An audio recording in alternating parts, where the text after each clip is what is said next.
Hallelujah. Praise the Lord. Mwari wedu akanaka, Mwari wedu akatendeka. Toda kumbotiverenga mbichana, toda kuenda kwakakurefu.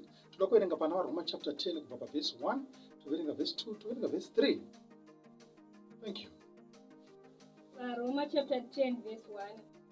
Hama dzangu, kuda kwomwoyo wangu nokukumbira kwangu kuna Mwari pamusoro pavo ndiko kuti vaponeswe. Nokuti ndinovapupurira kuti vanoshingairira. Vanoshingairira Mwari asi havaiti nokuziva. Nokuti zvavakanga vasingazivi kururama kwaMwari, vakatsvaga kumisa kururama kwavo amene, vakasazviisa pasi pokururama kwaMwari. Hallelujah. NdiPauro ari kuti chishuwo changu kuhama dzangu ndichoti vaponeswe. Vari kunamata Mwari asi vari kunamata vasina kuponeswa. Vari kumuimbira vasina kuponeswa.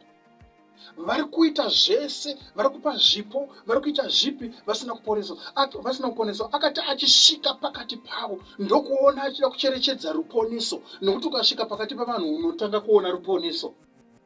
Unotanga kuona chavanotenda. Unotanga kuona chavakagamuchira. Hallelujah. Praise the Lord. Praise the Lord. Saka Pauro ari kuti panapa chishuwo changu kuhama dzangu ndicho chokuti vaponeswe. Nokuti vari kuita zvinhu zvasina kuponeswa. Vari kushingairira kuripo asi kuponeswa hapana. Kuenda kumusangano kuripo kuponeswa hapana. Kuenda kumunamato kuripo kuponeswa hapana. Kurara makomo kuripo kuponeswa hapana. Kupfeka maunifomu kuripo kuponeswa hapana. Kuparidzirana kuripo kuponeswa hapana. Activity yechechi yese yakazara iripo asi ruponeso ndo rwakashaika. Saka akati achicherechedza akaona kuti vasina kuponeswa kudaro vakatadza kusvika paruponeso rwaMwari. Havana kunzwisisa ruponeso rwaMwari. Vakazomisa rwavo ruponeso kururama kwavo kwavakamisa ivo vomene. Vakati iko ndokwatava kuti kururama. Praise the Lord.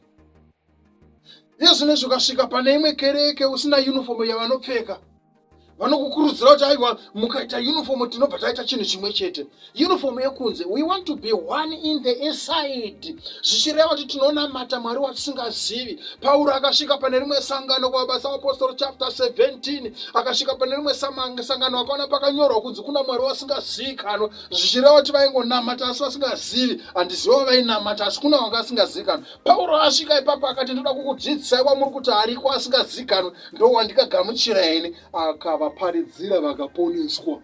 Hallelujah. Vakatenda evhangeri yaKristu Jesu.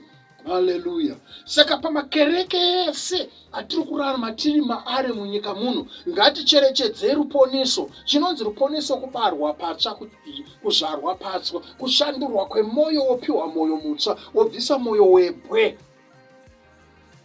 Sezvinotaurwa Ezekiel 36, 25, 26, 27. Ndichabvisa moyo webwe panyama yenyu, ndokupai moyo wenyama. Ndichakupai mweya wangu mukati menyu. Zvichireva kuti kunamata kana kwakwe moyo wakashandurwa. Kunamata ikoko kunoonekwa. Nokunamata kwakamira pazvipfeko, kwakamira pamadoctrines asiri aKristu, kwakamira pamurayiro nematraditions evakuru vechechi. Hazviponese munhu. Mwari ngatiitire zvakanaka. Saka Pauro akazovaparidzira kuti kuna Mwari anozikanwa. Vaiti kuna Mwari asikazikanwa. Vakavaparidzira Mwari aizikanwa wekudenga. Akavasiya vane ruponeso rwechokwadi. Pasina kuparidzwa Jesu wechokwadi hapana ruponeso. Hapana kururama kwechokwadi. Ngatirege kumisa kwedu kururama. Ngatimise kururama kwaIshe wedu Jesu Kristu. Hallelujah. Praise the Lord. Hatiruramiswa nokuenda kuchikoro cheBhaibheri. Tinoruramiswa nokumbira kanganwiro yezvivi zvedu. Takumbira kanganwiro yezvivi zvedu tinonzi taberekwa patsva. Taberekwa patsva tinoruramiswa toitwa vatsvene. Being put aside, set aside for God's purpose. Nokuti vari 120 vari muupper room, vari muimba yepamusoro, vakange vari set aside for the Spirit to come. Mweya ukauya pamusoro pavo, vakatanga kuparidzira evhangeri vachienda kwakasiyana siyana, vachiparidza evhangeri nokuponesa, kudzikinura. Kwete evhangeri yamazuva ano inoparidzwa isina demonstration of power. They could preach, after preaching they will demonstrate the power ravanga vachiparidza. Do you have demonstration of power? What type of a gospel? Gospel of Jesus Christ, it is in two ways, practical and theory. Preaching is theory. practical side of it, you have to demonstrate the power. Are you demonstrating the power of Jesus Christ? If you are not demonstrating, find where the power of Jesus Christ is being demonstrated, and you check the side of the doctrine. Kuti ndiya Jesu iri. Ukaona iri ya Jesu Kristu, pane ruponeso rwokuti unokanganirwa zvinhu zvako, hauchagona kutadza. For he that is born of God do not commit sin. For the seed of God remaineth in him, he cannot sin, because he is born of God. 1 John chapter 3. Ndapa 9. Praise the Lord. May God bless you. May God bless you.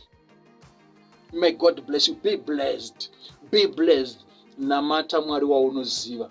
Kana wakuziva Mwari mukati memoyo wako, haumanikidzwe nevanhu kuti ngatiende kuchechi, haumanikidzwe nevanhu kuti ngatipfugame. Mwari waunoziva ari mauri ndiye anenge akutaura newe. Ukaona uchiri kupushwa navabereki, uchiri kupushwa nehama, uchiri kungopushwa nevamwe, ziva kuti hausati wamuwana. Kana akuwana ndidhiraivha anokudhiraivha mukati. Haleluya. Ukaona mota ichifamba ina dhiraivha ari kuifambisa ari mukati. Saka nezita raJesu, Jesu ngave dhiraivha wemoyo wako, weupenyu hwako kubva nhasi nokusingapere. Allow Jesus to reign in your heart, in your family, in your ministry.